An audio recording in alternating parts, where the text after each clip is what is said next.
Good evening and thank you for joining us. The local Finnish population were once again able to celebrate their heritage and honor the legend of St. Urho as the event returned for the first time since 2019. Residents started festivities with a parade before an afternoon of food and local entertainment. Jessica Clement reports. For the first time in 5 years, the Bay-Algoma district was alive with Finnish pride and St. Urho festivities as the local Finnish population marched through the streets for the annual St. Urho's Day celebration.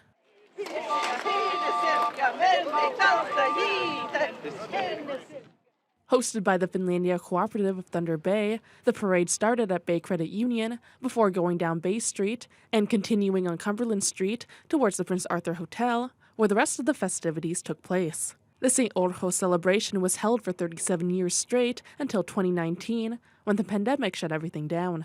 Volunteer coordinator Helena Stevens says they're excited to finally be back. Honestly, with that wind and how chilly it was, I was a little nervous everyone would be here instead of marching, but I think we have an excellent turnout. Honestly, for it being back and it being a little smaller than usual, I'm super pleased with how many people are here and celebrating this quirky Finnish event. The story of St. Urho is uniquely an American one and began more than 50 years ago in northern Minnesota in response to St. Patrick's Day.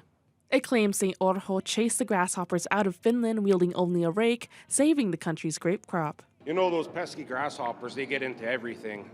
So my rake, I started kicking them with my boots, but it didn't work too good, so I grabbed the rake and started hitting them with it. So get a bigger span to get the grasshoppers out. Adam Nosiainen was portraying St. Urho on Saturday. He says despite the story being fictional, there's still a sense of pride when celebrating the holiday, as it brings the community together. Thunder Bay has always had a big sense of pride in the Finnish community, and seeing other nationalities and people joining us in the parade, chanting, it means a lot to us because we're all together, you know what I mean?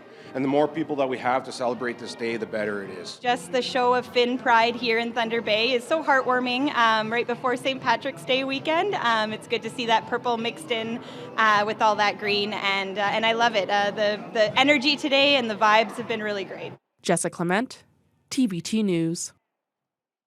Over to City Hall now, where Council has agreed for a report back on its response to unsheltered homelessness be pushed off until next month. That's a result of a number of factors, including the workload on city staff. The decision came on the same night that Council approved the next steps to achieve its ambitious housing target.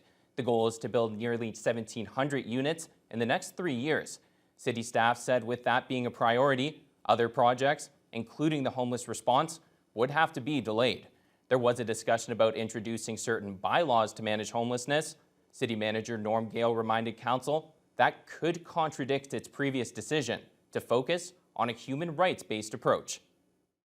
The memo before you tonight is simply asking for a 1-month extension to the report that we're going to bring you, and that report will have options in there. And I'm not committing to bylaw options simply because you've already decided about the human rights approach. So what would it take? It would take a different decision by City Council.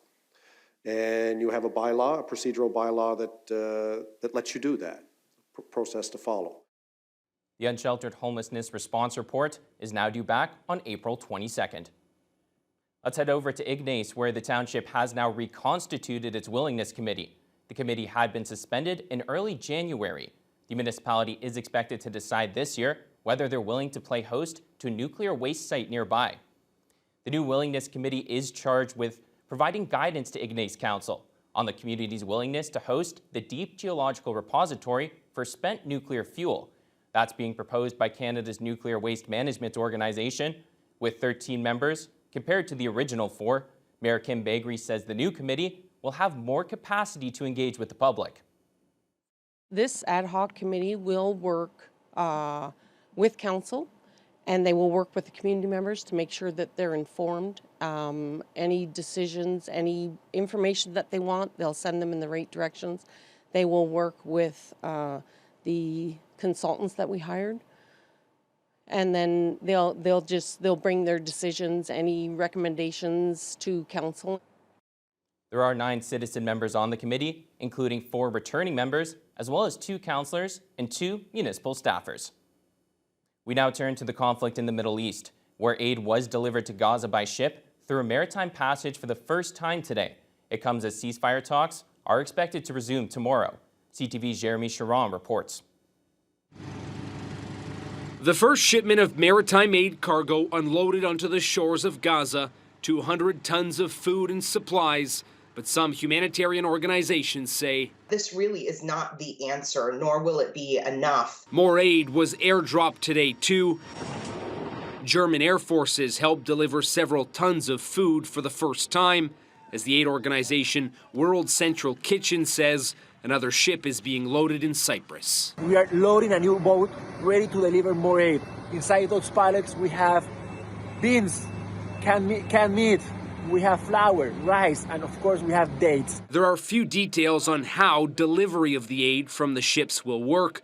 The UN relief agencies have described huge obstacles in getting supplies to those in need. The situation, in a word, is catastrophic. It continues to deteriorate by the day. We are now in a situation where people in Gaza have been going for 5 months without the basics of life. An airstrike today in central Gaza near a refugee camp is said to have killed dozens, according to Palestinian health officials. The ongoing attacks come as ceasefire talks are expected to resume in Qatar Sunday. I think it is significant because for days and weeks now, both sides have actually just stepped away from the table and all they wanted to do was fight. It's expected negotiators will discuss the number of Palestinian prisoners that could be released in exchange for the remainder of Israeli hostages still held by Hamas. Earlier this week, Israel rejected a proposed deal by Hamas, which it called ridiculous and absurd. Jeremy Sherrill, CTV News, Ottawa. Back here in the region where Northern Development Minister Greg Rickford made a number of funding announcements in his riding this week. Rickford oversees the Northern Ontario Heritage Fund, which doled out more than $2 million to a variety of projects. The township of Alberton is getting $500,000 to expand their skating season by adding a roof to the community's outdoor rink. Next door in Fort Francis, the historic Sunny Cove Camp is getting nearly $500,000. The project includes demolishing unsafe buildings and renovating Russell Hall for future generations to enjoy. Rickford says the Heritage Fund is meant for projects like this. It's to go and find these gems, come to understand that under new ownership, in this case the city or the town of Fort Francis, how we can help and create an opportunity for youngins like we see over there to kind of have the same experience that we did. But today we thank him for his efforts on our behalf in securing funding for much needed renovations to Sunny Cove Camp, and for and to note that this funding will allow us to begin the process of carrying out much needed renovations to Sunny Cove Camp with the goal of restoring it so that it is up to code and has the potential to reopen. Another project is the Mount Evergreen Ski Club in Kenora. $500,000 in NOHFC funding will help buy a new groomer and upgrade the facilities. And the city of Kenora is getting $450,000 for its waterfront to restore the James McMillan tugboat and build an accessible wooden ramp. There's just one more week until the Juno Awards. Indigenous artist Asa Nobby grew up just outside of Thunder Bay, and he's nominated for 3 Junos and will be performing at the show. The rising star retracted his roots with CTV's Anne-Marie Meadowake and reminisced about his unique childhood when he first developed a passion for music. Take what you need, leave what you can. What she told me, and took my hand. Asa Nobby's unmistakable voice cuts through the silence. Oh, I've been dreaming about doing this for as long as I can remember. Kaministiquia, a small rural community northwest of Thunder Bay, Ontario. It's in this remote clearing, in a home with no running water and off-grid, where Asa Nobby, born Evan Pang, was raised. So this is where you grew up? Yeah. I played, I ran through the forest. We didn't have much. We didn't have electricity, but there's a lot we did have. Okay, so show me where the songwriting, the performing Evan started to develop. Well, you're gonna have to imagine it a little bit. There was a Winnebago here, and this is kind of sitting on half of it now, but it was kind of right here where I moved out of my mother's place and moved into this Winnebago and just... Oh, how old were you? I was like 12 years old. You were 12 years old? Yeah, I just started writing songs and learning how to sing and learning how to, process the world around me through music. Asanabi's mother, Tracy, still lives on the property. Her oldest child, Brian, and daughter, Carmen, come from Thunder Bay for visits like this. We did like a group dinner in Ottawa. You put on these gloves. You put on these gloves and you just eat with your hands. So you're you're grabbing like scoops of rice and. They all remember Asanabi's early musical exploits. Asanabi started playing a guitar, left behind after his older brother moved away.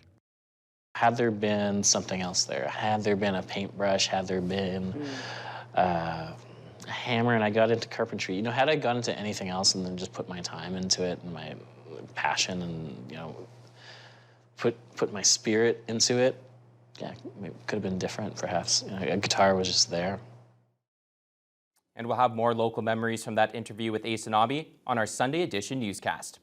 And we are now joined by Joe Sadowski, who's not quite as talented musically as a Juno Award winner, but he's quite the sportscaster from what I hear, and we're here to talk about some late season SIJHL action. That's right, Vasilios, because the North Stars, they were in action last night, and they have their last tune-up contest before the playoffs tonight. We'll have the highlights from last night's contest coming up right after the break.